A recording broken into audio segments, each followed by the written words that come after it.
we don't respect everyone the same, right? So I wouldn't say even when we talk about say queens, say we're talking about queens or kings, for example, right? And then we're talking about now a degenerate side of the society or degenerate people, for example.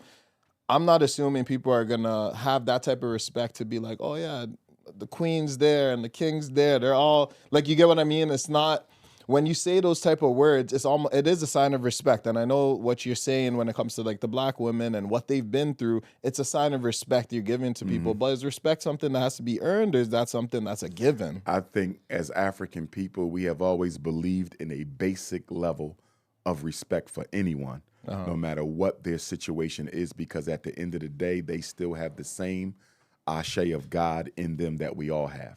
So even if you're not living to the standard that we expect of you, you would not be alive if God didn't still believe in you. Nobody's here by accident. And everybody has to bear their own cross and go through their own situations. So even if a sister is selling her body, even if a brother is strung out on alcohol, he still has the opportunity to redeem himself. So I'm still going to honor him and respect him the same way I wish he would do for me if I was in the same situation. So I don't change it. Can I criticize him? Yes, I can. Can I pull the sister to the side and say, why you walking around with this blonde weave on? It don't look right, okay? Yes, I can do that, but at the same time, you know, I'm going to respect you regardless because you are an African and you are a human being. Your conduct is not going to reduce the level of respect I have for you as a human being.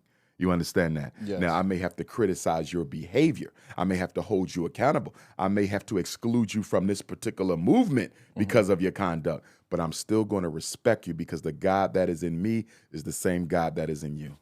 Okay, so don't you feel that for every other ethnicity as well? Because you're saying that specifically for the African race. So you're asking me why I don't call a white woman queen?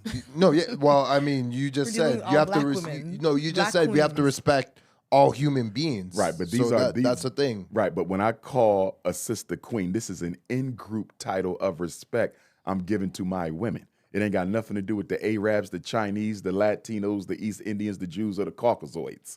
This is for black women only. I will respect white women, sure. I respect all humanity because I'm an African.